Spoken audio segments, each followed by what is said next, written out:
ગુજરાતમાં બુટલેગરો બેફામ થયા છે તેનું એક શ્રેષ્ઠ ઉદાહરણ અમદાવાદ શહેરના રિંગ રોડ પર જોવા મળી રહ્યું છે।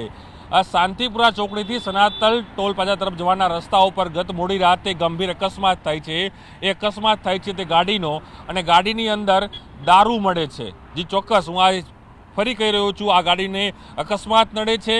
અકસ્માતની અંદર આખી જે ગાડી છે તે જે ફોર વ્હીલર છે તેની અંદર વિદેશી દારૂ છે તે લઈ જવામાં આવી રહ્યો હતો, અને એ સમયે જ અકસ્માત થાય છે અને આખી ગાડી જે છે તેમાં આગ લાગે છે। જે ચાલક છે તે નાસી છૂટ્યો છે।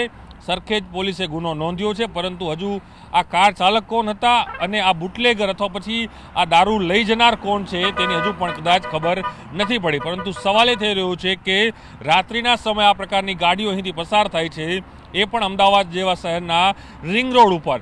નવરાત્રિના આવા પવિત્ર તહેવારો ચાલી રહ્યા છે ત્યારે આ પ્રકારની ગાડીઓ અહીંથી પસાર થાય છે અને પોલીસ સ્ટેશન સુદ્ધા ખબર નથી પડતી। અને આટલો આખો જે ગાડી છે, જે રીતે અકસ્માત થયો છે રોડ ઉપર, એ રોડ ઉપર પણ ગાડીની જે બહાર જે છે કે જે આખી જે સેન્ટ્રલ વર્ક છે તેની લોખંડની જાળી તૂટી જાય છે અને તે ગાડી અંદર ઘૂસે છે અને અકસ્માત થાય છે અને તેની અંદર ગાડીમાં આગ લાગે છે। હજુ પણ જોઈ શકાય છે કે વિદેશી બોટલો છે, વિદેશી દારૂ છે, તેના અવશેષો હજુ પણ જોવા મળી રહ્યા છે। કદાચ આખી ગાડી છે હજુ પણ દુર્ગંધ મારી રહી છે, કારણ કે હજુ પણ એ ગાડીની અંદર જે દારૂ છે તે આગ લાવવાના કારણે આખો બંધ થઈ ગયો છે, પરંતુ તેમ છતાં પણ તેની સ્મેલ જે કહી શકાય કે હજુ પણ અહેસાસ કરી શકાય કે અહીં આ ગાડીમાં કેટલો દારૂ હશે। ને જે આ ગાડીએ આગ પકડી છે, આખી ગાડી લોખંડની ખાખ થઈ ગઈ છે, કારણ કે તેની અંદર દારૂ મોટી સંખ્યામાં, મોટા પ્રમાણમાં ભરવામાં આવ્યો હતો। અને કારમાં હજુ પણ જે કાર આખી બંધ થયેલી, આખી આગમાં બળી ગઈ છે, તેમ છતાં પણ હજુ પણ તેના જે કહી શકાય કે દારૂ, જે વિદેશી દારૂ છે, વિદેશી દારૂ હજુ પણ તેની જે બોટલો છે તે જોવા મળી રહી છે।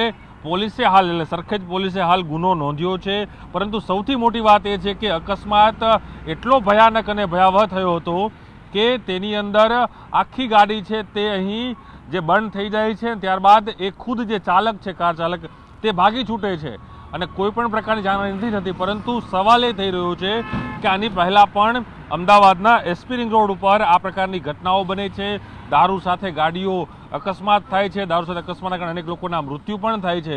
તેમ છતાં પણ પોલીસની કામગીરી ઉપર સૌથી મોટો સવાલ એ થઈ રહ્યો છે કે શું જે રીતે ચેકિંગ થતું હોય છે તો શું રાત્રે ચેકિંગ નથી થતું? અને આટલી ગાડી, દારૂ ભરેલી ગાડી અમદાવાદ શહેરના રિંગ રોડ ઉપર પસાર થાય છે, અકસ્માત ત્યારબાદ ખબર પડે છે કે આની અંદર દારૂ છે, તો કેમ પહેલાં પોલીસ તેની તપાસ નથી કરતી? રિંગ રોડ ઉપર જે રાઉન્ડ મારે, ખાસ કરીને નવરાત્રિનો તહેવાર છે, મોટી સંખ્યામાં લોકો અહીં અવર જવર કરતા હોય છે, ત્યારે હાલ સરખેજ પોલીસે ગુનો તો નોંધ્યો છે, પરંતુ હજુ કોણ આનો માલિક છે આ કારનો તેની હજુ પણ પોલીસને ખબર નથી પડી। પોલીસ તેની તપાસ કરી રહી છે, કારણ કે આખી ગાડી બંધ થઈ ગઈ છે, કોઈ વ્યક્તિ નથી મળી રહ્યું, ત્યારે હવે પોલીસ આખો ગુનો નોંધી તપાસ કરી છે। પરંતુ સવાલ એ થઈ રહ્યો છે કે આ ગાડી અમદાવાદના રિંગ રોડ પર પ્રવેશી જ કઈ રીતે? કારણ કે જો આટલો મસ્ત મોટો દારૂ આ ગાડીમાં વિદેશી ભર્યો હોય તો તપાસ કેમ ના થઈ, એ સૌથી મોટો સવાલ આજે પોલીસ ઉપર ઊભો થયો। એક તરફ નવરાત્રિ જેવા તહેવાર ચાલી રહ્યા છે ત્યારે આ પ્રકારની ઘટના બને તે પણ એક મોટી દુર્ઘટના કહી શકાય।